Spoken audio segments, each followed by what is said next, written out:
Hey, I'm back.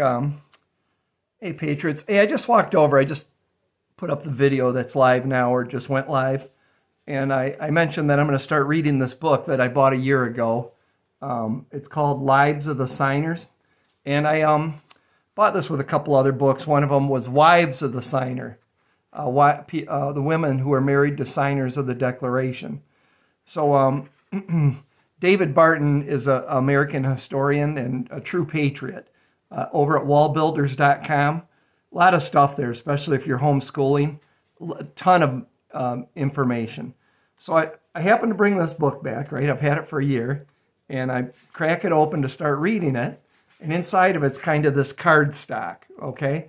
I'm going to use it for a bookmarker. It came with the book. I didn't know it was in there. So this is from David Barton, who is the founder of Wall Builders.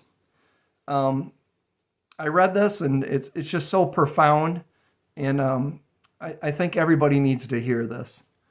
So today the Founding Fathers are under attack, as in no previous generation. According to critics, they were all raging alcoholics, or immoral womanizers, or anti-religious heretics, or racist slaveholders, or whatever else. The only problem with such claims is that they are wrong. This is not to say that the founders were either monolithic or perfect. They were not. Nor is any group of humans anywhere in history, past or present. But at the same time, the overwhelming majority of them were strongly moral and religious and adamantly opposed to slavery. Our founders created a system of government unlike any other, and it has benefited hundreds of millions across the centuries. But today, few know the true story of the 56 who drafted and signed the Declaration of Independence, and most cannot individually name more than a small handful of them. Tragically, their personal stories and the high cost of the liberty and independence they bequeath to posterity have been largely forgotten. Our founders were men of integrity. Our lives, our fortunes, and our sacred honor is what they pledged in the final line of the Declaration of Independence, and they kept their word.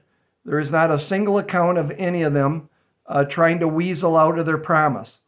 Each and every one of them made personal sacrifices to deliver to us the blessings we enjoy today and which we often take for granted. What cost did they pay? One noted historian calculated 9 signers died of wounds or hardship during the Revolutionary War. 5 were captured or imprisoned, in some cases with brutal treatment. The wives, sons, and daughters of the others were killed, jailed, mistreated, persecuted, or left penniless. One was driven from his wife's deathbed and lost all his children.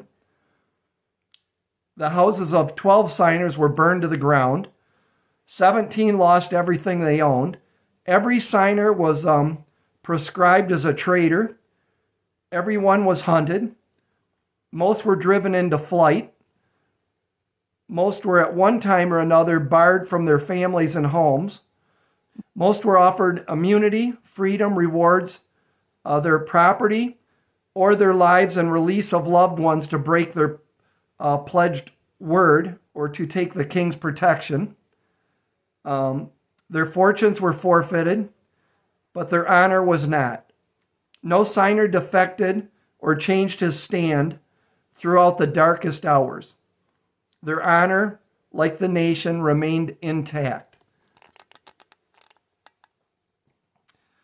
Too many take for granted the many freedoms we now enjoy without understanding the cost or sacrifice required to secure them.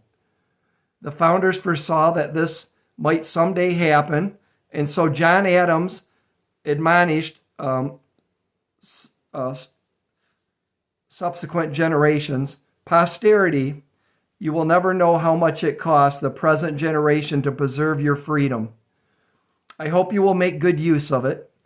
If you do not, I shall repent in heaven that I ever took half the pains to preserve it." To appreciate and make good use of the freedoms they have they gave us begins with learning who they were and what they did. Here is the story of each of those 56 signers of the Declaration. David Barton, founders of Wall Builders. So this is the book, and I'm gonna dive in right now, folks. But I thought I would share that with you because it's pretty profound words. See ya.